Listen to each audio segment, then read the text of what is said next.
Sir संचालक का मोहन भागवत जी का व्याख्यान, इस पर दुनिया भर की नजरें शुरू हो चुका है। प्रमुख अतिथि आदरणीय पद्मश्री श्रीमती संतोष जी यादव, विदर्भ प्रांत के माननीय संघचालक जी, नागपुर महानगर के माननीय संघचालक जी, नागपुर महानगर के माननीय सहसंघचालक जी, श्रद्धेय संतवृंद, उपस्थित नागरिक सज्जन, माता भगिनी एवं आत्मीय स्वयंसेवक बंधु,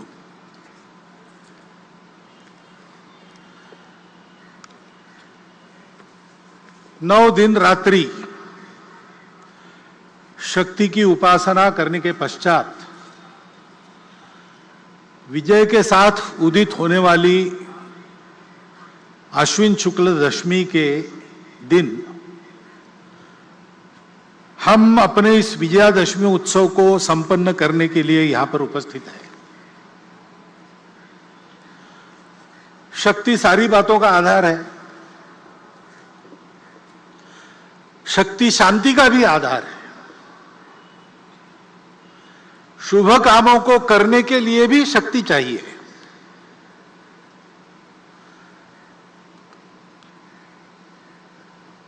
जो न दुख को दुख मन में मानता, धूल सुख की खोज की ना छानता, मोह आकर्षण भरे इस विश्व में राह अपने ध्येय की पहचानता, दूसरों के दुख को दूर करना, उसके लिए विष भी पीना जिसको स्वीकार है, ऐसे व्यक्ति को भी साधना के द्वारा शक्ति का अर्जन करना पड़ता है, क्योंकि साधना ही मुक्ति का शुभ द्वार है। शक्ति भी तो शांति का ही आधार है। ऐसे शक्ति उपासना का यह उत्सव है, विजय का यह उत्सव है, और संयोग है कि उसमें प्रमुख अतिथि के नाते उपस्थित श्रीमती संतोष यादव जी उसी शक्ति का, ऊर्जा का, चैतन्य का प्रतिनिधित्व करने वाली है। गौरी शंकर की ऊंचाई को 2 बार उन्होंने पाटा है। संघ के कार्यक्रम में ऐसे समाज की जो कर्तृत्व संपन्न, प्रबुद्ध, सबके लिए आदर्श उपस्थित करने वाली माता भगिनी है, उनको निमंत्रित करना, उनका उपस्थित रहना, उनका प्रमुख अतिथि बनना, यह डॉक्टर साहब के समय से ही चलता आ रहा है।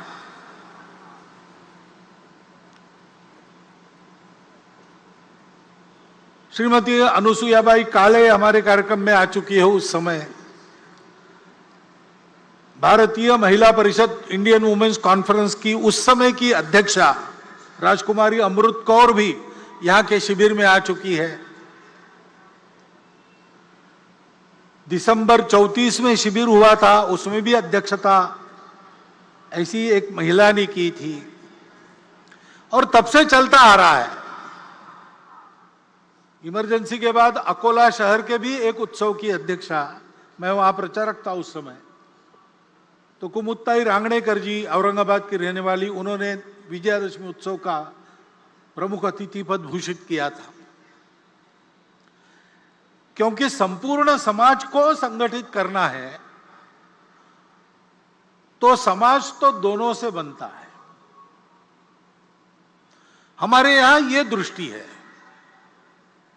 पुरुष श्रेष्ठ की महिला श्रेष्ठ, ऐसा वाद हम नहीं करते, क्योंकि हम ये जानते हैं कि दोनों के बिना समाज नहीं बनता, दोनों के बिना सृष्टि नहीं होती। ये दोनों परस्पर पूरक है। ये हमारी भारतीय दृष्टि है। दोनों का काम है और दोनों का काम परस्पर पूरक है। इसलिए व्यक्ति निर्माण का काम करने वाली शाखाएं तो संघ की अलग, राष्ट्र सेविका समिति की अलग, महिलाओं के लिए उनकी चलती है, पुरुषों के लिए हमारी चलती है। लेकिन समाज के बाकी सारे कामों में पुरुष महिला एकत्र मिलकर काम करते हैं, यह चलते आ रहा है। डॉक्टर साहब के समय की जो परिस्थिति थी, उस समय व्यक्ति निर्माण के काम के लिए 2 संगठन हो गए, लेकिन बाकी सभी कामों में सब मिलकर काम करते हैं, क्योंकि यह पूरकता की दृष्टि है। संपूर्ण समाज का संगठन करना है तो संख्या की दृष्टि से आधा भाग हमारे समाज का मातृशक्ति का है, उसकी उपेक्षा नहीं की जा सकती। उनको भी सशक्त करना पड़ेगा। हमारे यहां उनको माता मानते हैं, वत्सलता उनका गुण है, जगत जननी के रूप में उनकी कल्पना करते हैं। लेकिन ऐसी कल्पना करते करते क्या हमको विस्मृति हो गई पता नहीं, हमने उनकी सक्रियता के दायरे को सीमित कर दिया। और बाद में जो विदेशी आक्रमण हुए, उन आक्रमणों की परिस्थिति में उनकी सुरक्षा के नाम पर इस बंधन को एक वैधता प्रदान हुई। आक्रमण की परिस्थिति चली गई, लेकिन बंधन हमने कायम रखे, उनको कभी मुक्त नहीं किया। उनको जगत जननी मानना ठीक है, लेकिन इसका मतलब उनको पूजा घर में हम बंद करके रखे, बाहर ना आने दे, यह ठीक नहीं है। एक तो उनको जगत जननी मान के पूजा घर में बंद करते, अथवा द्वितीय दर्जे का मानकर घर में बंद करके रख देते। ये दोनों अतिवादिताओं को छोड़कर मातृशक्ति को सशक्त बनाना, प्रबुद्ध बनाना, उनको बराबरी के अधिकार से सार्वजनिक कार्यों में, परिवार के कार्यों में सर्वत्र निर्णय की स्वतंत्रता और निर्णय में बराबरी की साझेदारी देते हुए सक्रिय करना, इसकी आवश्यकता है। 2017 में विविध संगठनों में काम करने वाली और हमारी महिला कार्यकर्ताओं ने सारे भारत का एक बहुत बड़ा मातृशक्ति का सर्वे किया था। सब प्रकार की महिलाएं उसमें उन्होंने सर्वे में ली थी, यानी सन्यासिनियों से लेकर तो बड़े बड़े उद्योग चलाने वाली महिलाओं तक सबको उसमें लिया था। भारतवर्ष में महिलाओं का इतना समग्र सर्वेक्षण ये पहली बार हुआ है। वो सर्वे प्रसिद्ध भी हुआ, उस सर्वे को सरकार के पास भी दिया गया। दिल्ली में ही उसका लोकार्पण निर्मला जी सीतारामन जी के हस्ते हाथ में हुआ था, मैं था वहां पर। उस सर्वे के निष्कर्ष भी यही है, जो सब पुरुष कर सकता है मातृशक्ति कर सकती है। मातृशक्ति जो सब कर सकती है, वो सब काम पुरुष नहीं कर सकते, इतनी उनकी शक्ति है। और इसलिए उनको इस प्रकार प्रबुद्ध बनाना, सशक्त बनाना, उनका सशक्तिकरण करना, उनको काम करने की स्वतंत्रता देना और कार्यों में बराबरी की सहभागिता देना। दुनिया भर में जो व्यक्तिवादी और स्त्री मुक्तिवादी आंदोलन चलते हैं, उनके 5वें फेज के बाद अब 6वां पेज चल रहा है, उसमें वो भी अपने दृष्टिकोण को अनुभवों से मोड़कर इसी रास्ते पर आ रहे हैं। और इसलिए उस मातृशक्ति के जागरण का महत्वपूर्ण काम अपने परिवार से प्रारंभ करते हुए सार्वजनिक कार्यों में, संगठन संस्थाओं में भी उसको लागू करते हुए हमको समाज के पास ले जाना पड़ेगा, क्योंकि बिना उनके सहभाग से पूर्ण समाज की संगठित शक्ति खड़ी नहीं होगी। और पूर्ण समाज की संगठित शक्ति जब काम करने लगेगी, तब अपने देश के नवोत्थान के सारे प्रयास पूर्ण सफल होंगे, तब तक नहीं होंगे। आज हम उस नवोत्थान की आहट देख रहे हैं। हमारी प्रतिष्ठा दुनिया में बढ़ गई है, हमारी विश्वासार्हता बढ़ गई है। जिस प्रकार से हमने श्रीलंका के संकट में उसकी सहायता की, यूक्रेन के भूमि पर अमेरिका और रशिया की जो लड़ाई हो रही है, उसमें अपने देश के हित को ध्यान में रखते हुए और जागतिक मानवता के हित को भी कम न करते हुए जिस प्रकार की भूमिका हमने रखी, हमारी बात सुनी जा रही है, हमारा वजन बढ़ रहा है, हमको बड़ा आनंद होता है। राष्ट्रीय सुरक्षा के मामले में हम उत्तरोत्तर सफल होते चले जा रहे हैं और स्वावलंबी होते चले जा रहे हैं। कोरोना की विपदा से बाहर आने के बाद अब हमारी अर्थव्यवस्था धीरे धीरे पूर्व स्थिति पर आ रही है और वो आगे जाएगी, ऐसी भविष्यवाणी दुनिया के सभी अर्थतज्ञ कर रहे हैं। खेल के क्षेत्र में भी नीतियों में जो अच्छा परिवर्तन आया है वो तो है ही, लेकिन हमारे खिलाड़ी ओलंपिक्स में और पैरा ओलंपिक्स में भी अपनी कर्तृत्व को दिखा रहे, विजय प्राप्त करके देश का नाम रोशन कर रहे। अभिमान से हमारा सीना फूल जाता है। अभी अभी दिल्ली में कर्तव्य पथ का उद्घाटन हुआ, लोकार्पण हुआ। उसमें प्रधानमंत्री जी के भाषण में उन्होंने अपने देश के नवोत्थान के इस उदय काल के दृश्य को स्पष्ट किया है। सांस्कृतिक प्रतीक, आर्थिक प्रगति के प्रतीक, हमारे देश के स्वाभिमान के प्रतीक, स्वतंत्रता के लिए जिन्होंने अपना प्राणार्पण किया उनके गौरव के प्रतीक कैसे कैसे खड़े हो रहे, उसके पीछे अपने समाज का कर्तृत्व कैसे दौड़ रहा है, इस सारा वर्णन आपने भी सुना है। इस नवोत्थान की आहट को सुनकर हम भी प्रसन्न होते हैं और हम भी कदम से कदम मिलाकर आगे बढ़ने की इच्छा करते हैं। लेकिन इस दिशा में आगे बढ़ना है तो आत्मनिर्भर, ऐसा शब्द उपयोग करते हैं हम। आत्मनिर्भर भारत की आहट हो रही है, लेकिन हमारी आत्मा क्या है उसकी स्पष्ट जानकारी चाहिए, गोलमोल नहीं चलेगा। क्योंकि आत्मनिर्भरता के पथ का प्रकाश वो आत्मा ही देती है। तो हम क्या है, हमारी आत्मा क्या है, इसकी जानकारी स्पष्ट, और शासन, प्रशासन, समाज, नेतृत्व, कार्यकर्ता, इन सब में समान प्रकार की होनी चाहिए। ऐसा होने से हमारा पथ स्पष्ट होता है। क्योंकि ये प्रगति का पथ सीधा तो नहीं होता है, कोई भी पथ सीधा नहीं होता है, क्योंकि उसको परिस्थिति से जाना पड़ता है और परिस्थिति जैसी है वैसा ही जाना पड़ता है। यहां से मैं निकलूंगा उत्तर दिशा में जाने के लिए, डॉक्टर हेडगेवार भवन कार्यक्रम के बाद मुझे जाना है, लेकिन मुझे जाना पड़ेगा पहले दक्षिण में, बाद में मैं पश्चिम की ओर मुड़ूंगा और फिर उत्तर की ओर जाऊंगा, क्योंकि रास्ता वैसा है।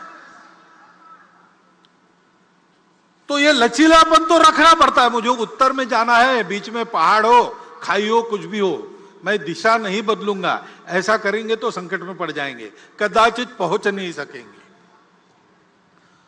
तो रास्ता निकालने वालों को लचीलापन धारण करना पड़ता है, लेकिन लचीलेपन की मर्यादा भी ध्यान में तब आती है जब अपने स्व की, अपने आत्मा की ये जानकारी, ये कल्पना अपनी स्पष्ट हो और सबकी समान हो। क्योंकि सबकी समान कल्पना ऐसी होने के बाद एक विश्वास रहता है। उस विश्वास के कारण आपसी समझदारी बनती है, लचीलेपन के कारण अविश्वास नहीं आता है। तो परस्पर समझदारी, विश्वास का भी वातावरण बनता है। और जिनको लचीला होना पड़ता है उनको कितना लचीला होना है और कितना नहीं होना है, पैर कहां पक्के जमाने हैं और शाखा पल्लव कैसे कैसे हवा में मोड़ने हैं, इसकी समझदारी प्राप्त होती है। तो उसके कारण संपूर्ण समाज में एक सहचित्तता का वातावरण बनता है और उस सहचित्तता के कारण प्रगति होती है।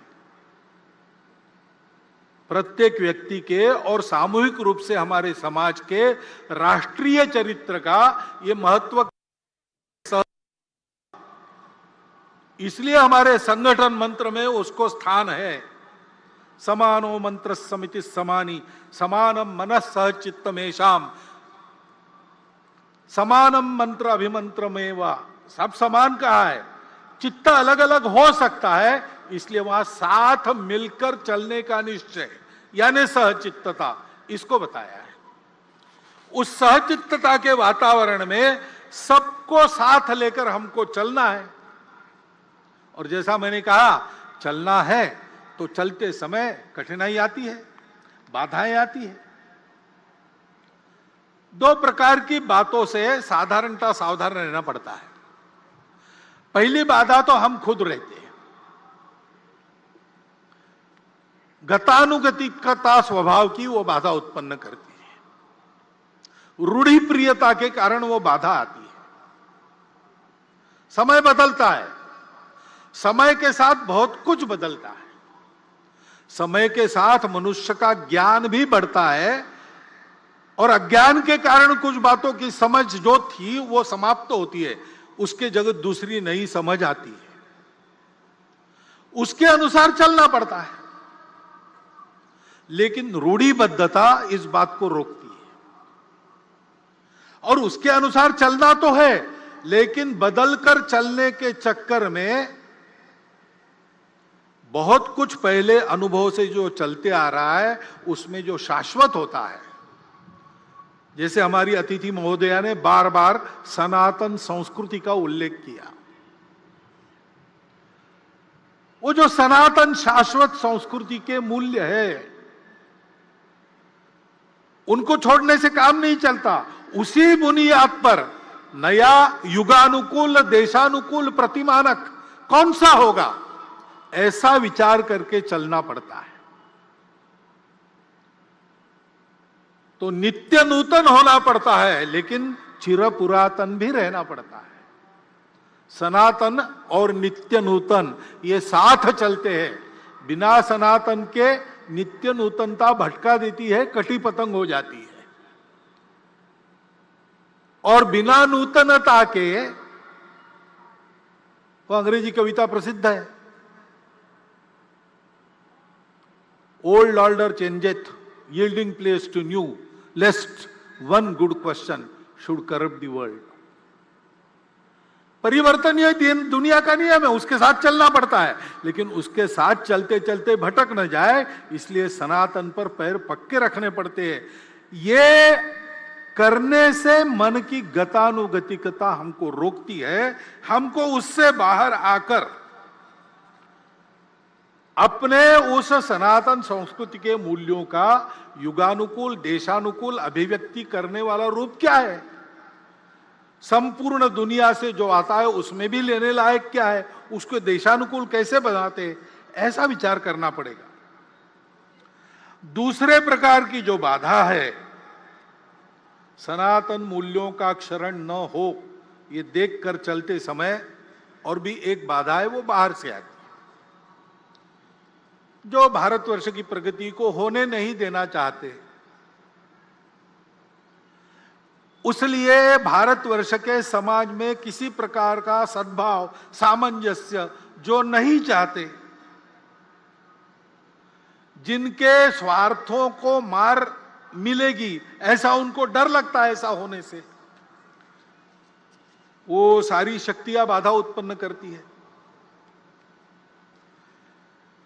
अब उनके साधन भी होते हैं, अपना स्वार्थ साधने के लिए असत्य विमर्श पैदा करते हैं, गलत विमर्श पैदा करते हैं, हमको भटकाने के लिए, हमारे मन में द्वेष उत्पन्न करने का प्रयास करते हैं, हमारे बीच दूरियां बढ़ाने का प्रयास करते हैं। ऐसे सतत उनके प्रयास चलते हैं जिससे इस देश में एक आतंक का वातावरण हो, कलह बढ़े, देश में एक प्रकार से अराजकता हो जाए, नियम कानून के प्रति सम्मान न रहे, किसी को और कोई बंधन न रहे, डर न रहे, अनुशासन न रहे। इस प्रकार की कार्रवाइयां उनकी चलती रही है, वर्णन करने का जरूरत नहीं, हम सबको पता है, हम सब उसको अनुभव कर रहे हैं। और हम उनको पैठ दे इसलिए वो हमसे नजदीकी जताते हैं, जाति के नाम पर, पंथ संप्रदाय के नाम पर। अपने निहित स्वार्थों के नाम पर भी हमारे हमदर्द बनकर आते हैं, उनके इस चंगुल में फंसना नहीं। राष्ट्र विरोधी ऐसी बातों का निर्भयतापूर्वक और निर्मोही होकर अपने पराये का विचार न करते हुए हमको निषेध ही करना पड़ेगा, प्रतिकार भी करना पड़ेगा। शासन प्रशासन इनको नियंत्रित या निर्मूल करने का जो प्रयास करता है उसमें उनके सहयोगी बनना पड़ेगा। ये कार्रवाइयां चल रही है, भोलेपन से समाज उसमें फंसे नहीं। एक बहुत पुराना मराठी भावगीत मुझे याद आता है, शायद लता जी ने ही गाया है। उसमें यह कहा गया है, वाढवीत भेदभावा दुष्टतोचा फिरतो कावा। भेदभावों को बढ़ाते हुए दुष्टता अपने छल कपट कर रही है। गाठुनिया भोळ्या जीवा अंधारात घालील घाव। अंधेरे में आघात करेंगे लोगों के भोलेपन का लाभ उठाकर। चित्त नित्य सावध ठेवा, नित्य सावधान रहो। एक लक्ष्य लाओ न डोळे, एक लक्ष्य के तरफ अपनी नजर गड़ा के रखो, उस लक्ष्य का भान रख के सावधान रहो। वो लक्ष्य क्या है? स्वाभाविक है, भारत का परम वैभव यही अपना लक्ष्य है। और इस लक्ष्य के लिए इस प्रकार सजगता से समाज का सबल और सफल सहयोग आवश्यक है। क्योंकि परिवर्तन आता है, परिवर्तन लाने वाले उपकरण रहते हैं, शासन है, प्रशासन है, समाज में तरह तरह के संगठन हैं, संस्थाएं हैं, एनजीओ काम करती है। लेकिन इन सबकी यशस्विता समाज का जब तक उनको समर्थन मिलता नहीं, समाज में जब तक वो परिवर्तन आता नहीं, तब तक ये सफल नहीं होती। कई इसके उदाहरण हैं। अब कई बार हम लोग मातृभाषा माध्यम, हमारे बच्चे अपनी भाषा को भूल रहे, आजकल लोगों को समझ में नहीं था, तकरार करते, ये भी कहते हैं नीति में चाहिए, नीति में चाहिए। अब नई शिक्षा नीति आई, उसके तहत उच्च शिक्षा तक धीरे धीरे मातृभाषाओं का आगमन हो रहा है। आगे चल के लागू हो जाएगा, पुस्तकें भी तैयार हो जाएगी, पढ़ाने वाले भी तैयार हो जाएंगे। लेकिन क्या हम अपने बच्चों को मातृभाषा माध्यम में पढ़ाने के लिए भेजते हैं? कि एक जो मिथक चलता है, करियर के लिए अंग्रेजी आवश्यक है। करियर के लिए अंग्रेजी आवश्यक नहीं है। मैं अकेला ये नहीं कहता हूं। पुणे में एक प्रदीप लोखंडे जी है, सप्रेम नमस्कार विनंती विशेष, ऐसा उनका नाम पड़ा है। क्योंकि उनकी एडवर्टाइजमेंट एजेंसी थी, तो मार्केट सर्वे करने के लिए वो हर गांव के सरपंच कोतवाल को पत्र भेजते थे कि आपके यहाँ बाजार है क्या, उस बाजार में लोग क्या खरीदते हैं क्या नहीं खरीदते, उनसे जानकारी लेते थे। उनका डाटा इतना समग्र और पूर्ण है कि उस समय महाराष्ट्र सरकार भी उनसे डाटा लेती थी अगर आवश्यकता पड़ी तो। उन्होंने 6वीं क्लास में स्कूल छोड़ दिया था और वो पुणे में आके एक छापखाने में काम करने लगे।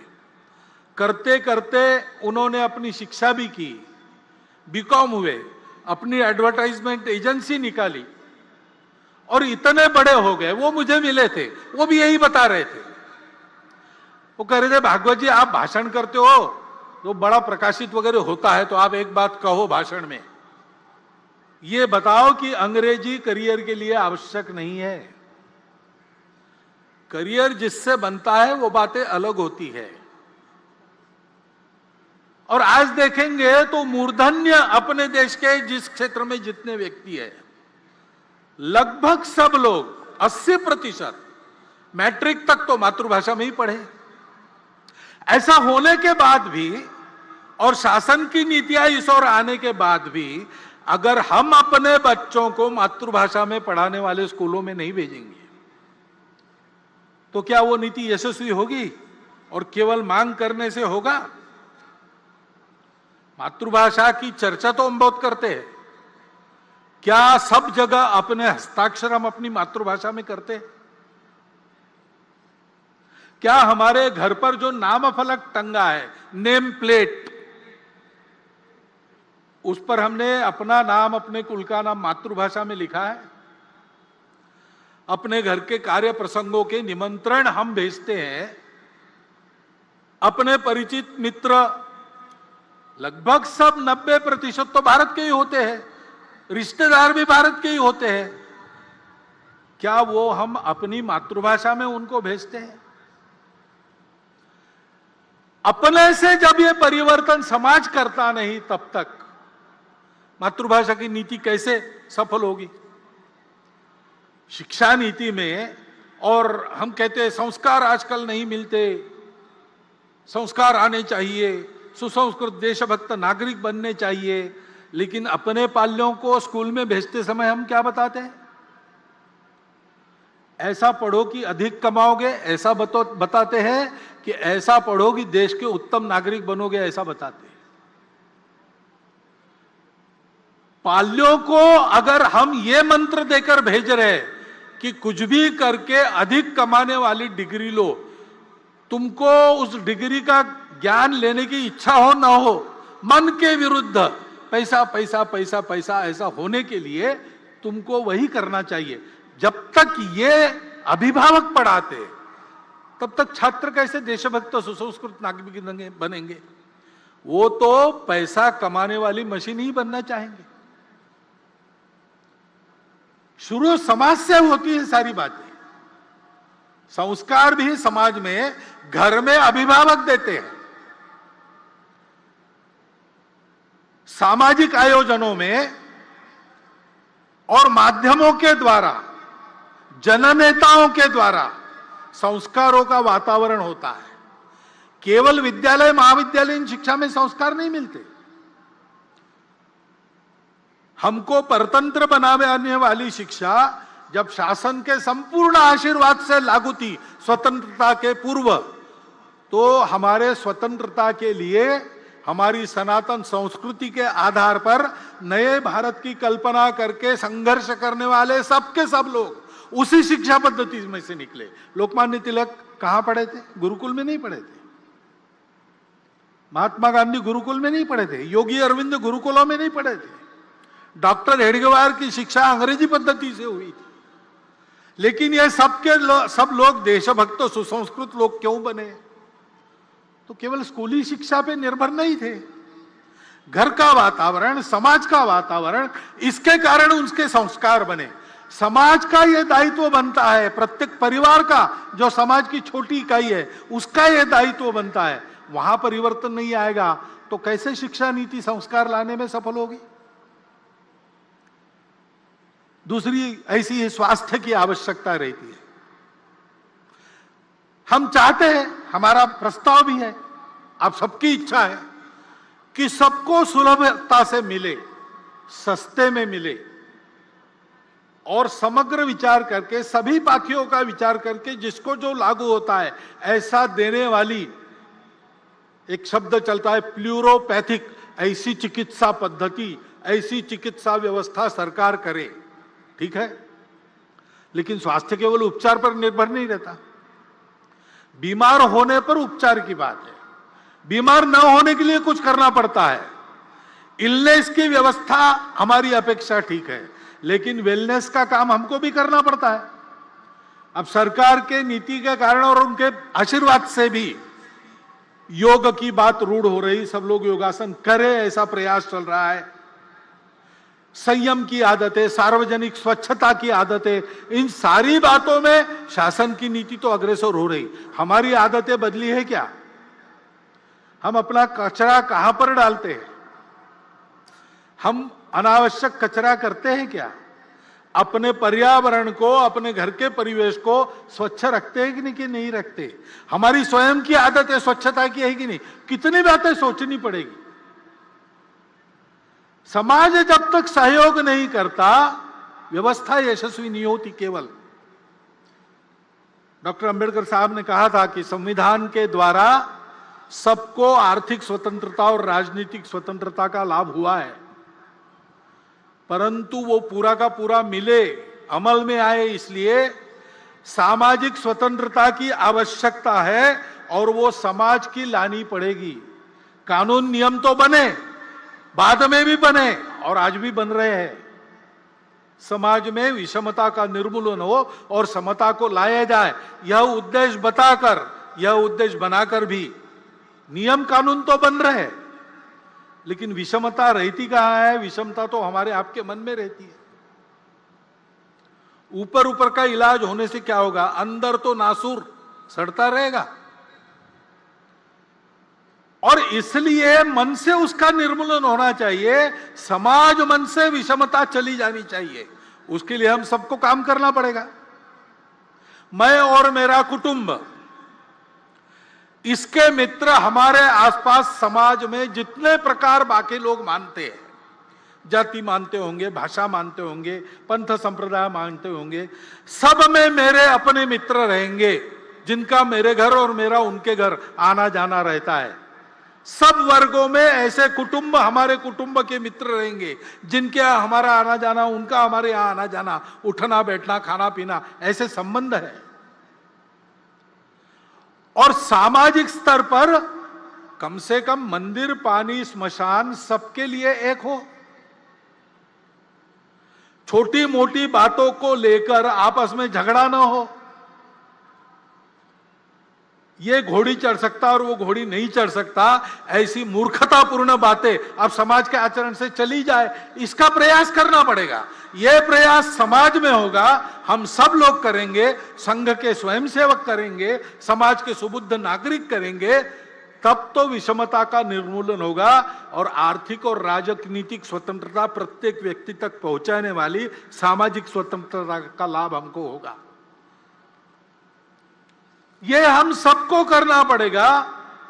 आर्थिक उन्नति के लिए भी रोजगार की बात आती है। अब बहुत सारी बातें चल रही है, स्किल ट्रेनिंग हो रहा है, उद्यमिता को बढ़ावा देने वाली नीतियां आ रही है, और हम सब लोग चाहते हैं हमारी अर्थव्यवस्था कैसी हो? रोजगार उन्मुख हो, रोजगार बढ़ाने वाली हो, उपभोगवाद रहित हो, शोषण मुक्त हो, पर्यावरण की मित्र हो। सारी दुनिया आजकल ऐसा ही विकास चाहती है, हम भी चाहते हैं, परंतु हमारे जीवन से भोग वृत्ति को हमने निकाल दिया कि हमारे जीवन में संयम है। हम अपने परिवार में रहन सहन में सादगी बरतते हैं, जितना आवश्यक उतना ही खर्चा करते हैं कि अपने वैभव का प्रदर्शन करने के लिए लुटाते हैं। हमारी प्रवृत्ति क्या है?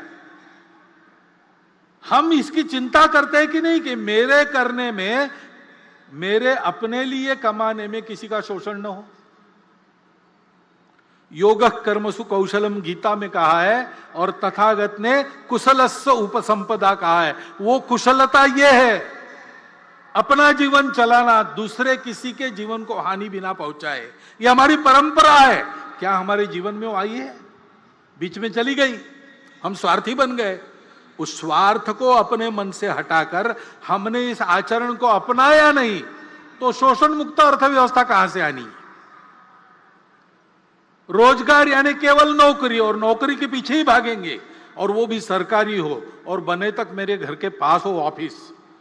ऐसा सब लोग दौड़ेंगे तो नौकरी कितनी दे सकता है? सरकारी और प्राइवेट मिलाकर किसी भी समाज में 10, 20, 30% ज्यादा से ज्यादा नौकरियां होती है, बाकी सबको अपना काम करना पड़ता है। उस उद्यमिता की प्रवृत्ति बढ़नी चाहिए।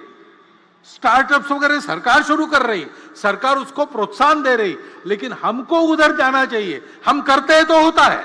कोरोना में हमने देखा, कोरोना में और बड़ी संख्या में 3 करोड़ से ऊपर लोगों का इधर से उधर जाना हुआ, रोजगार छूट गए, नए रोजगार नहीं बने। ऐसे लोगों को रोजगार देने का काम हमने किया, केवल संघ के स्वयंसेवक ने नहीं।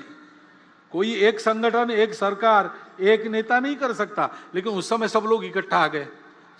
शासन प्रशासन भी आया, समाज के सधन संपन्न व्यक्ति भी आए, उद्योग चलाने वाले लोग भी आए, संघ के कार्यकर्ता, समाज के कार्यकर्ता, सब एक हुए और सबने प्रयास किए।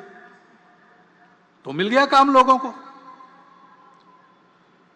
और इस अनुभव से सीखकर जो स्वयंसेवक आर्थिक विषयों को ध्यान देने वाले संगठन में काम करते हैं, उन्होंने बाद में भी ये उपक्रम चलाया, समाज के ऐसे सब लोगों को साथ लिया, उनके साथ वो रहे, और एक एक जिला केंद्र पर उस जिला में ही जिनको काम मिल सकता है वहां के तरुणों को ऐसे रोजगार कौन से, उनका प्रशिक्षण और रोजगार देने की बात उन्होंने शुरू की।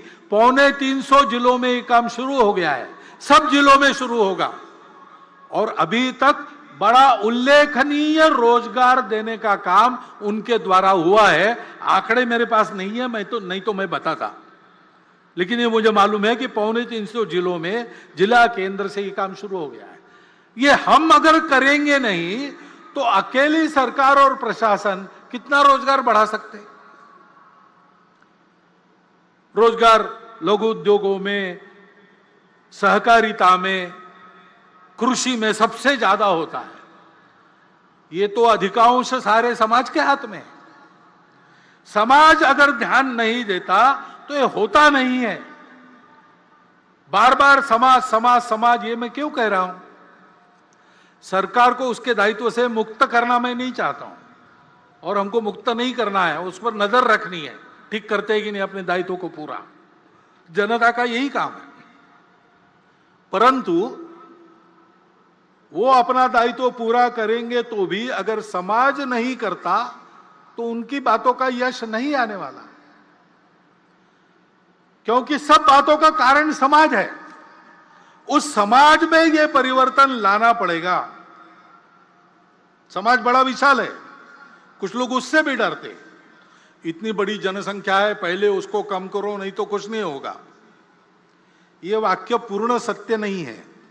ये बात सही है, जनसंख्या जितनी ज्यादा उतना बहुत ज्यादा, लेकिन यही एक बात नहीं है, क्योंकि जनसंख्या जैसे एक बोझ के रूप में देखी जा सकती है, वैसे जनसंख्या का ठीक से उपयोग किया तो एक साधन बनता है, एसेट बनता है। आज अपनी इतनी ज्यादा जनसंख्या है तो जैसे उसका वर्णन बोझ के रूप में हो सकता है, वैसे हम ये भी कह सकते हैं कि हम आज डेमोग्राफिक डिविडेंड की स्थिति में है।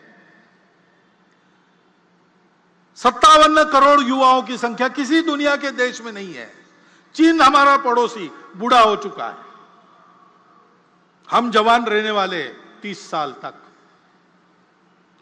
जनसंख्या का विचार दोनों रूप से हो सकता है, वो एक साधन भी है, और एक परिस्थिति में विचार करता है तो एक बात लगती है, दूसरे परिस्थिति में विचार करता है दूसरी बात लगती है। चीन की इतनी ज्यादा जनसंख्या थी, उनको बोझ लगने लगा, उन्होंने एक परिवार में एक संतान और बाद में नहीं संतान, ऐसी नीति अपनाई। बड़े कड़े प्रयास से उन्होंने उसको लागू किया। हुकुमशाह है वहां, डिक्टेटरशिप है, यशस्वी हो गए। लेकिन फिर उनके ध्यान में आ गया अब सब बूढ़े ही बूढ़े हैं, काम करने के लिए जवान कहां से आएंगे? तो अब उन्होंने 2 संतति को प्रोत्साहन देना शुरू कर दिया। हमारे यहां क्या है, हमको भी विचार करना पड़ेगा। हमारा देश 50 वर्षों के बाद कितने लोगों को खिला सकता है? उस समय समाज में काम करने वालों की कितनी संख्या चाहिए? काम न कर सकने वाले उस समय कितने रहेंगे? आज के 57% युवा 50 साल के बाद काम करने की स्थिति में रहेंगे क्या? अपने देश का पर्यावरण कितने लोगों को खिला सकता है, कितने लोगों को झेल सकता है? इतने लोगों के शिक्षा की, स्वास्थ्य की क्या व्यवस्था हम कर सकेंगे? इतने लोग काम करेंगे, रहेंगे भी, क्या क्या करना पड़ेगा? और केवल देश का प्रश्न नहीं है, जन्मदात्री तो माता होती है, वो हमारी मातृशक्ति का सशक्तिकरण हमने कितना किया है, उनका स्वास्थ्य कैसा है, उनको उनकी इच्छा क्या है, उनकी आवश्यकता क्या है, परिवार की भी आवश्यकता होती है, परिवार का भी विचार क्या है। यह एक समग्र विचार करके एक नीति बनानी पड़ती है।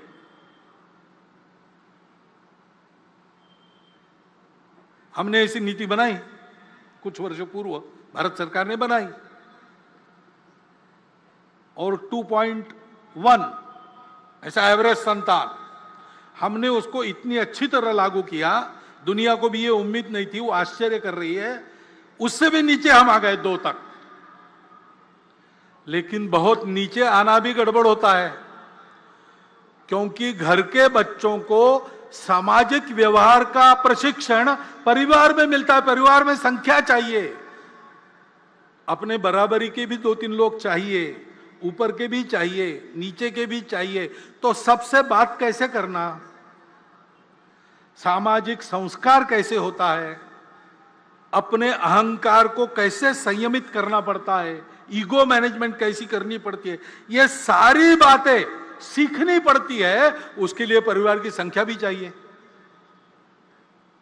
और जनसंख्या बहुत कम हो गई तो फिर बढ़ना बंद होता है, तो समाज के समाज लुप्त हो जाते हैं, भाषाएं लुप्त हो जाती है। कितनी भाषाएं दुनिया की बोलने वाले नहीं रहे, भाषाएं समाप्त हो गई। और इसलिए ऐसा समग्र विचार करना चाहिए। और ये भी हम देखते हैं कि जनसंख्या में प्रमाण का भी संतुलन चाहिए। हम भुगते हैं, जनसंख्या का असंतुलन हुआ तो 50 साल पहले उसके गंभीर परिणामों को हमने भुगता। और केवल हमारा ऐसा हुआ ऐसा नहीं, आज की तारीख में पूर्व तिमोर नाम का एक नया देश बना, दक्षिण सूडान नाम का नया देश बना, कोसोवो बना। जनसंख्या में पंथ संप्रदाय के प्रमाण में अंतर आने से नए देश बन गए, देश टूट गए। यह असंतुलन जन्मदर एक भाग है उसका, लेकिन जोर जबरदस्ती या छल कपट से, लालच से मतांतरण, यह सबसे बड़ा फैक्टर है। और जहां सीमा पार से घुसपैठ होती है, वहां घुसपैठ से भी यह होता है। उस संतुलन का भी ध्यान रखना देश हित की दृष्टि से अनिवार्य बात है। और इसलिए जनसंख्या की एक समग्र नीति बने, वो सब पर समान रूप से लागू हो। एक बार बनने के बाद किसी को छूट न मिले और समाज इसको स्वीकार कर ले, इसलिए उसके लिए मन बनाकर उसको लाया जाए, इसकी आवश्यकता है। क्योंकि फिर से समाज में अगर उसको नहीं माना तो नीति क्या करेगी? समाज स्वीकार करता है, अगर लाभ देने वाली बात है, स्वार्थ की बात है, समाज सहर्ष स्वीकार करता है, उसको लिए समझाना नहीं पड़ता। लाभ दिखता है या 3 साल के बाद, 5 साल के बाद, 10 साल के बाद बच्चों को मिलने वाला है, ये अगर पक्का है, समाज उसको स्वीकार करता है। लेकिन जहां देश के लिए छोड़ना पड़ता है, हमको नहीं मिलेगा किसी और को मिलेगा, जलना बंद करके देना पड़ता है, वहां समाज में सहयोग दिखता है कि प्रतिरोध दिखता है? सवाल बात है। जो ऐसा त्याग करना पड़ता है, जो ऐसी तपस्या करनी पड़ती है, उसको भी समाज स्वीकार करे। इसलिए स्व की जागृति का महत्व है, क्योंकि समाज यानी हम है। एक मैं यहां हूं, लेकिन मेरा समाज, हमारी सबकी एक समान पहचान है। वो हमारी समान पहचान कौन सी है? सौभाग्य से भारतवर्ष में इतनी सारी भाषाएं हैं, इतने सारे पंथ संप्रदाय है। विदेशों के आक्रमण के कारण भी कुछ संप्रदाय हमारे यहां बन गए, हमारे ही लोग उस संप्रदाय में हैं। उनकी पूजाएं पंथ संप्रदाय विदेशी है, वो यहां के हैं। कुछ दशकों पूर्वज उनके वही थे जो हमारे। इतने सारे खान पान रीति रिवाज है, इतने प्रांत है, इतने सारे प्रकार है लोगों के, तो स्वार्थ भी अलग अलग हो जाते हैं। फिर भी सदियों से हमारा राष्ट्र जीवन का एक सनातन अक्षुण्ण प्रवाह चला है। भारत का अस्तित्व सदा रहा है, व्यवस्थाओं की भी विविधता रही, राज्य भी अनेक रहे, लेकिन सदैव भारत रहा, भारत एक रहा। पूरे भारत की प्रशस्ति रामायण में है।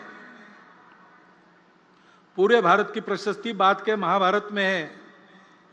पूरे भारत की प्रशस्ति कालिदास में ने भी लिखी है, गुरु नानक देव जी ने, श्रीमद शंकर देव जी ने, सुब्रमण्यम भारती ने, रविन्द्रनाथ टैगोर ने, सब लोगों ने। क्या समय था, कौन सी व्यवस्था थी, राज्य एक थे या अनेक थे, राज्य करने वाले अपने थे या विदेश के थे, बिना इसका विचार किए पूरे भारत का स्तुतिगान गाया है। हमारा देश उस समय से एक देश है, एक राष्ट्र है, क्योंकि इन विविधताओं को स्वीकार करने की बात हमारे समझ में बहुत प्राचीन समय में आ गई। हमारे पूर्वजों ने यह प्राप्त किया सत्य कि सारा अस्तित्व एक की अभिव्यक्ति है। उस एक को जान लो तो कभी फीका न पड़ने वाला शाश्वत सुख प्राप्त होता है, और इसलिए उसको प्राप्त करने के लिए उपभोग को छोड़ के चलना, ऐसा जीवन और वो प्राप्त करना, ये परम लक्ष्य, ऐसा तरीका सब अपना है, क्योंकि सब एक से, मैं जिससे बना हूं, मैं जिसको व्यक्त करता हूं, दूसरे जगह, दूसरे रूप में, दूसरे प्रकार से, दूसरे नाम से, दूसरे रूप में कोई और उसको वही प्रकट करता है, और इसलिए वो दिखता अलग है लेकिन मेरे से अलग नहीं है, वो मैं ही हूं। उसका सुख मेरा सुख, उसका दुख मेरा दुख। ये हमारे पूर्वजों ने पहचाना, संपूर्ण पृथ्वी को एक कुटुंब माना और संपूर्ण विश्व एक घर बने, इस प्रकार का लक्ष्य लेकर जीवन कैसे जीना, इसका आदर्श संपूर्ण दुनिया को देने के लिए एक समन्वय की संस्कृति बनाकर स्व के आधार पर इस राष्ट्र का निर्माण किया।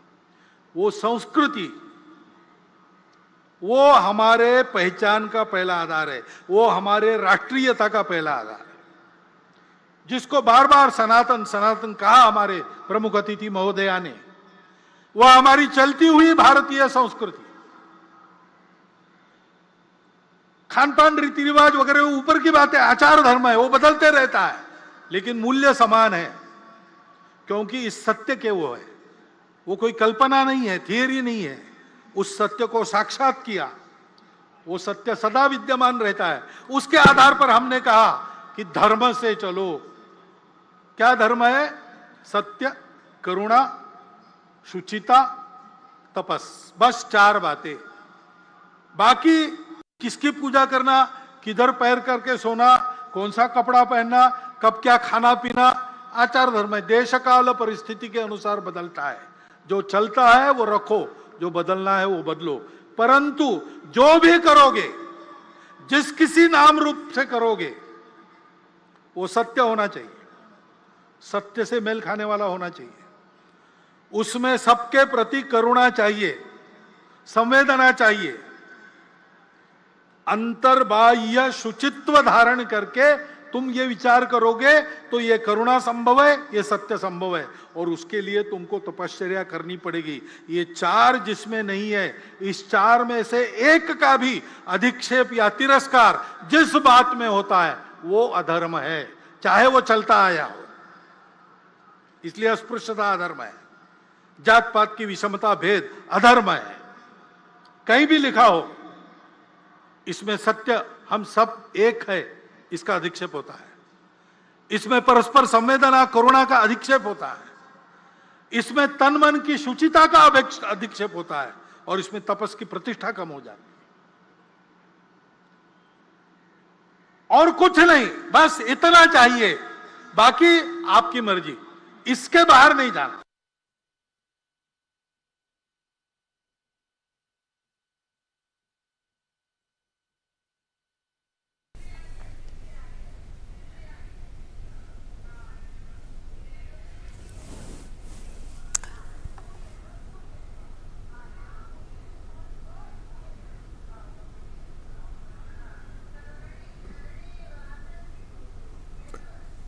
तो आप नागपुर से सुन रहे थे सर